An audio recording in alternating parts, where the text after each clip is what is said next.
Actually, here for this meeting is because we are handicapped resource-wise to deliver services. And we have a service contract, you will pay 1,000 a year or something like that. It becomes cheaper for us. So we want, from henceforth, therefore, the past is past.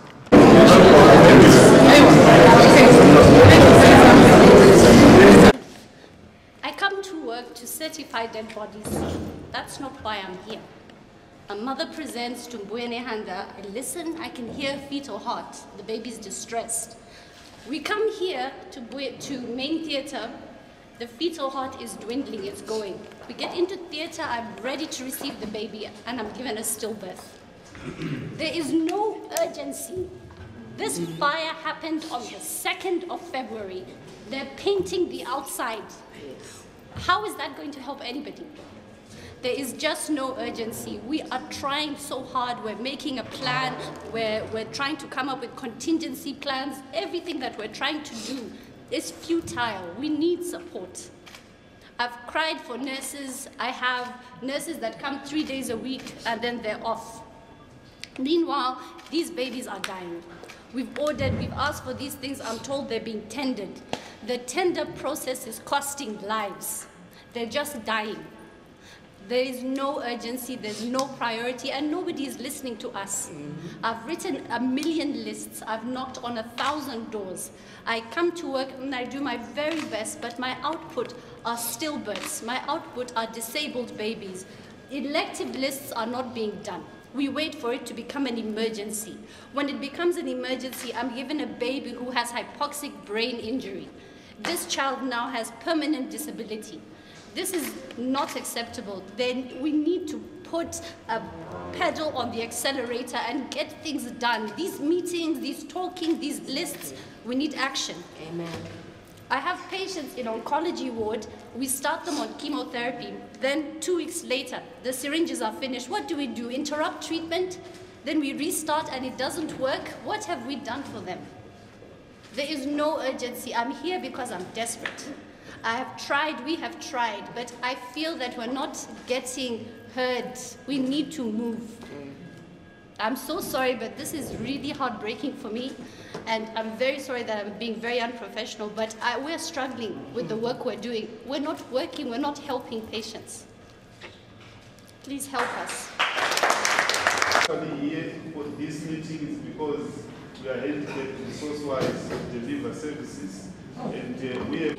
Emergency mode is always our mode, because myself and my team, we take care of the burns unit.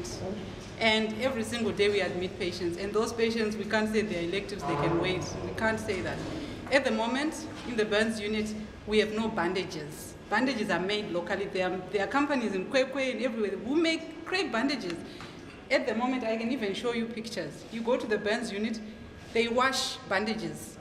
They alternate days, they wash them, they hang them in the bathroom, and then they use these ones today. Tomorrow they take those ones which are now dry, they reuse them. And obviously they are not sterile. We've seen so much infection in the burns unit because we don't have any caps to wear. 2 years ago we would wear caps, we would wear things to cover our shoes because they're the ones we are using at home. And then we would wear gowns to protect ourselves and to protect the patients, and from cross-contamination. We are dealing with pus. These are open wounds, and we're coming from this patient to the next patient. So there's lots of infection now. Patients are dying more than ever because it's just hospital-acquired infections, and it's us, the doctors probably, and the nurses, because we are not protected, that they're getting those infections. And in terms of these patients, they come with very deep burns, and we've managed to resuscitate them. They are now at 2 weeks. They now need skin grafting. There is no list. We're operating once every 2 weeks. And as plastic surgeons, our operations take 2 hours, sometimes 3 hours. We operate on 2 patients. Someone comes to the clinic now. If they come today, we are telling them, oh, why don't you come in December? Maybe that's when we have time. Because we're just lying to them. They'll come in December and we won't operate on them at all. So our burns unit is our main concern. Please, let's just, even betadine to just clean the wounds. Painkillers, you can imagine scrubbing. Those nurses, their hearts are so strong, because when I'm there and watching that, I just walk out. The patients don't have ordinary pethidine. Of course, Mr. Vrakwe has been really, really helpful. I have to go there with my team maybe every week to say, please, whatever you have, please, can you please give us? And it's helpful. But does it really have to be like that? The babies, they cry and they're like, they're shouting at you, you are witches, you are cruel to us. Because it's painful. We need just basic things to make our hospital work. Thank you. And then trying to book our patients for elective surgery, we took 2 out of a room that was full of 16 patients, and some of them as cancers turned away. We want the ministry to fully understand that we are your champions, and we are here.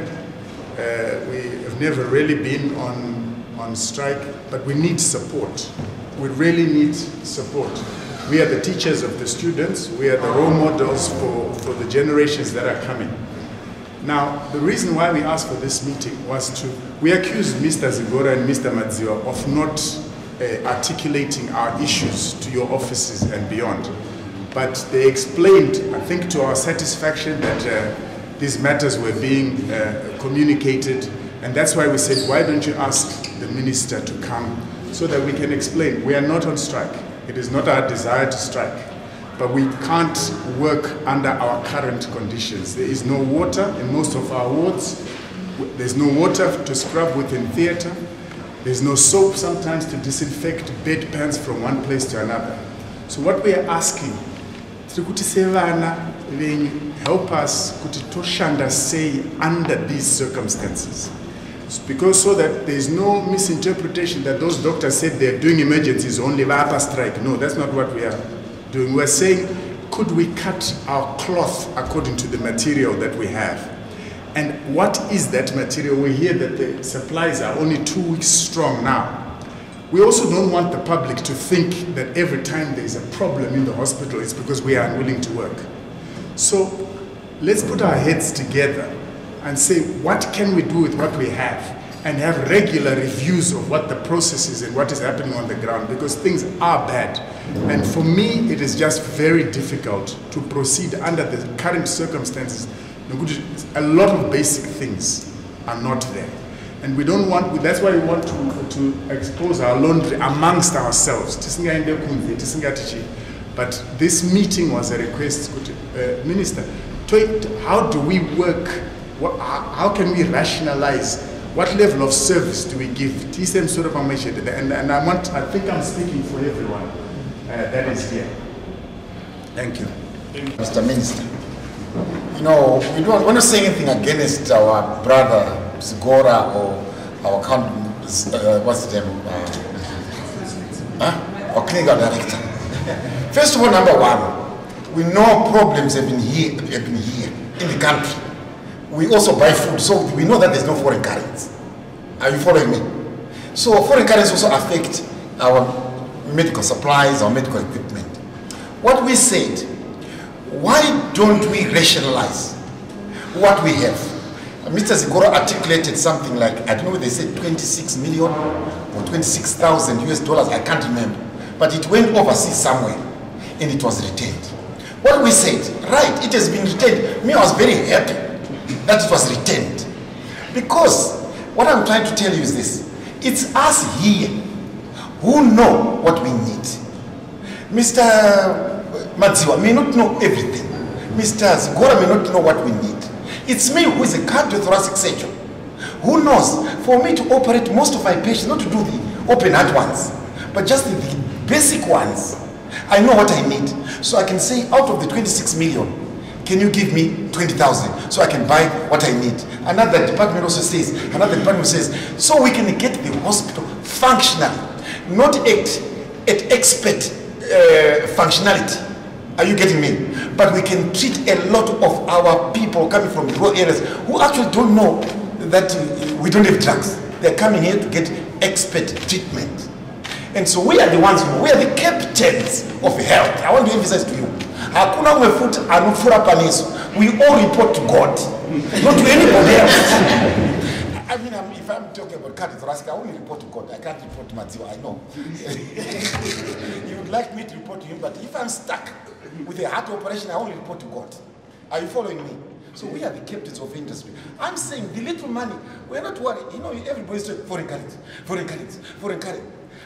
But Manguga must be giving you even 10 million. If he gives you 10 million, come back to us. Guys, I've been given 10 million. Can we have suggestions of what we need in our hospital to make them function? And we tell you where to get them. Now, you see, one of the things I love is I love research and I love finding the truth. So we had an argument about procurement. So I went to the procurement board, PRAS, yesterday afternoon, and I had a lecture for 2 hours from the CEO of PRAS. And he told me a lot of good things which I had. And I've underlined them here, and I tried to share them with my fellow candidates. You see, Mr. Zigora is the big boss here. Nobody denies it. Pari used to call him father of the hospital. He is allowed, according to this thing here, to order certain things, emergency things, without even consulting anybody. No tender, nothing. I can read it to you. It's here. I've underlined it. Right? I can read it to you. And he lectured to me that if he's looking for a tender, he's going the wrong way. He told me, and I can quote his name. And he said, I'm coming, after you finish your strike, he called it a strike, I'll come and teach all the doctors about tenders. But my brother, these are emergency days. We don't want patients to die. They come from home there. So I want help from Chimuka. So how do? I cry because I can't tell them the truth. So I am saying, my own suggestion to you, my brother, is this. Number one, practical solution. I know they want to order things, they want to do. For this time, when we are in emergencies like this, consult these ones here, what we need to buy. And we buy with the little money you get from Anguilla. It doesn't matter, even if it's $10 US, we'll use it to buy what we need. You know, he was talking about monitors, 50 of them. We don't need 50 monitors. You can give us 50 monitors. But if I don't have propofol in theater, those monitors will just be sitting. We need to rationalize with our anesthetists and say, if we have 6, and then we've got other things like this, we get the hospital working. Are you following me? I hope I'm trying to get the things going so that, you know, we're not trying to accuse anybody. We're trying to say, these are difficult times for everybody. Let us rationalize what we have. And the best people to rationalize that is these consultants. There will be physicians, psychiatrists, pediatricians, and what have you. They know what they need. And we get together and we tell you what we need. With that little money, we share it and get what we need. Now, let me just tell you another. Last night, I started phoning some companies who are supply syringes. He says, no, we don't quote our things in US dollars. We ask them to pay us in RTGS dollar. Don't worry about it, because we are going to look the US ourselves. So why are we worried? Foreign currency. Just get the ones who give us in RTGS dollar. And we have the RTGS dollar. I don't think there's a shortage of that one. There must be pledged around. I think there's pledged. So, and also we are allowed, Mr. Minister, from this paper, this is my paper, from this paper here, if I want certain gloves, which I think are strong, I'm allowed by this paper to buy it. Are you following me? This is what if technically I'm a cardiothoracic and I say this is what I want for cardiothoracic, I'm allowed on this section here. Okay? It says for that one you can allow on this section, page 63 on top here. I'm allowed to do that. So we don't want this buyer telling me, give me specification, give me what I have to get in 6 months. We can't wait for 6 months. You've got a patient with a bone in the bronchus and he's going to wait for 6 months. That baby will be dead. You know, I can't tell you fatalities which have happened to me. I can't tell you because I'll be in prison. But because of other people. So we are saying there are certain things here which our big boss there is allowed by this law. He said, I do not go into prison. This one, he told me he will never go into prison because this paper is defendable. That's what he says. So this tender business this time does not work. Please use the RTGS dollars we have, and we can buy things which can make us move around. And we can also use, you know, the little money we have. Instead of buying new equipment, buy spare parts. Okay? Spare parts. And we fit those for the meantime, for the next 1 year or 2 years, whatever it is. And we repair those and then get moving.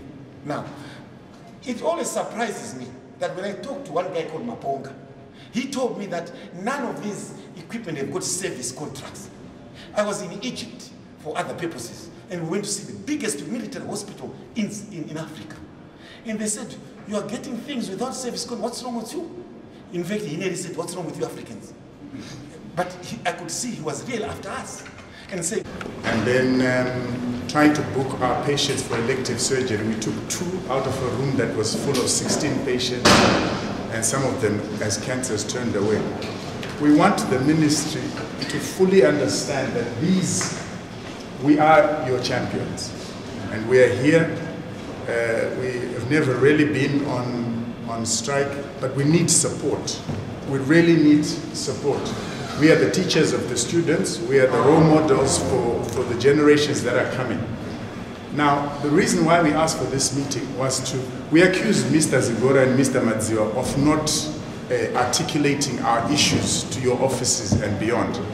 But they explained, I think to our satisfaction, that these matters were being communicated, and that's why we said, why don't you ask the minister to come so that we can explain. We are not on strike. It is not our desire to strike, but we can't work under our current conditions. There is no water in most of our wards.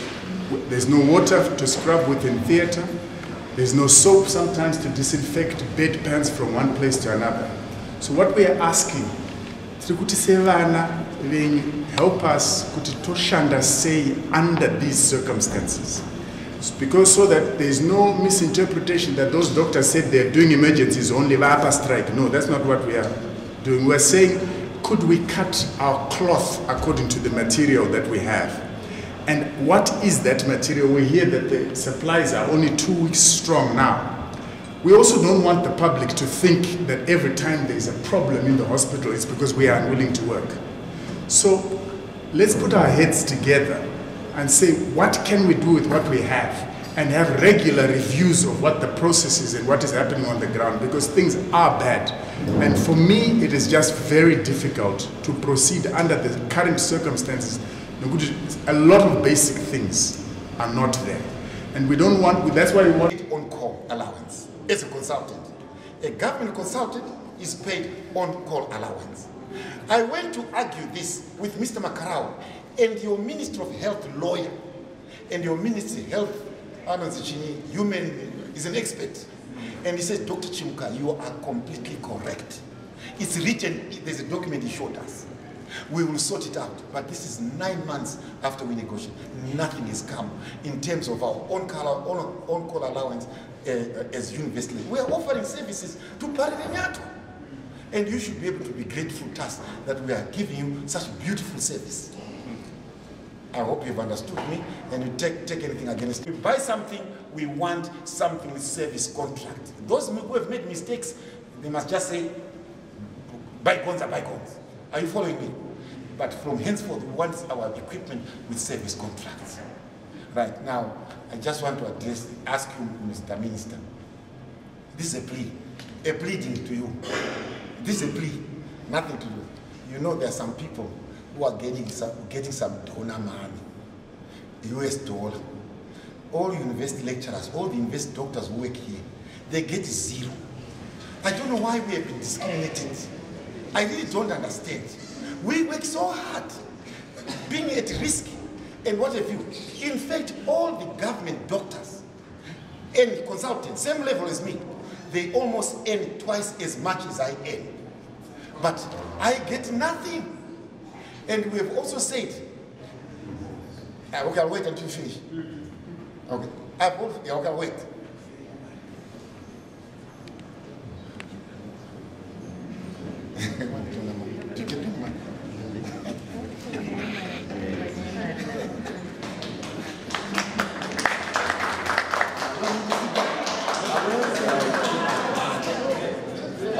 Last one. No, the last one. So we also want donor money, Mr. Having these ad hoc solutions, and Dr. Busha. And Dr. Busha, a gynecological oncologist. And the problem, we are getting these 2-week solutions, 3-week solutions, and after 2 weeks, the drugs have run out and have come to a halt. So I think this is completely unacceptable. This hospital has ceased to be a central hospital. It's now running like a district hospital. I work in a gynecological cancer unit. We don't have cancer drugs. I'm seeing young girls that are 18 years, 20 years old, that they have to come and they have to send them to go and buy prescriptions for cancer drugs.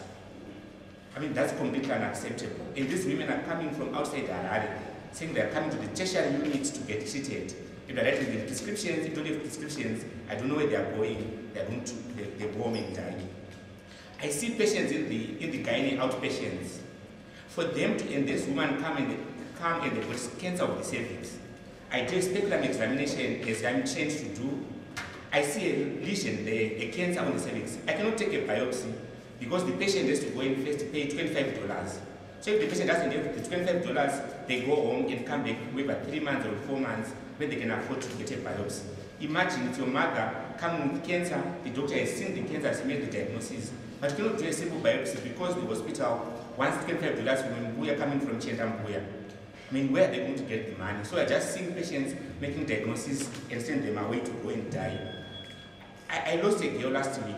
I was on call and I was told that there was a patient coming from Harare Hospital. Just imagine Harare Hospital, they had no working ventilator in ICU. So they had a woman, a small girl, 18 years, with a tummy full of pus, and they wanted to refer this patient to Pari because Harare Central Hospital, a tertiary unit, had no single working ventilator. I couldn't get the patient here because we only have 4 ICU beds that were occupied. And unfortunately, the girl demised the following day. I also lost another 18-year-old girl who had cancer of the ovary. She stayed in hospital for 5 weeks because I could not get theater time. I could not get an ICU bed to be able to operate that young girl. Finally, we decided to tear up the books and just give her chemotherapy. And the patients had to go and buy chemotherapy. Some of the drugs they couldn't afford to buy them, and the girl died in the ward. But to me, one of the most painful things is that the government has allowed nurses to work for 3 days a week. I've gone to the hospital, I've gone to the ward after operations. I've seen 3 of my patients who didn't even get a single pain injection. And I asked the sisters, why isn't this patient, you haven't measured the BP, you haven't measured the pulse, and they tell me that there are only 2 nurses that are covering 45 patients. Surely that's untenable and that's unacceptable. We go to work, we put our input, but there are no nurses to give the drugs, there are no nurses to do the vital signs. So might as well, you have to start asking the doctors to go and start giving this injection. And I want to just again emphasize the issue about theater time. Some of our operations are very long. If I have to do a radical hysterectomy, it's going to take me 4 hours. I'm given a slot once every 2 weeks for 3 hours. In a sense, that means I'm operating 8 women. I'm operating 2 women in a month, and I'm operating 8 women in a year. But I've got a theater, an operation. My diary is full up to June, and I'm just turning these women away to go home. So, Honorable Minister, I think we can beat up, we can say nice things, but I mean the honest truth is the situation is completely untenable. And I think as consultants, we want a solution. We are losing babies. Cord prolapse from Bayana, they have to come to main theater. There is no dedicated ambulance to bring patients to theater. They have to wait 3-4 hours before they come to theater. So can you just update? I think we need an accelerated program for Bayana. So maybe I've seen people painting outside. I think the priority is set with them, but unfortunately, these products they do not arrive. They were coming in by plane, and they just arrived yesterday. We had a few samples, and they came in yesterday. As we promised that Tuesday we'll be calling you. And yesterday we called the doctors. In fact, when I saw Dr. Mukwanyangi, I said, but we are waiting for you out there.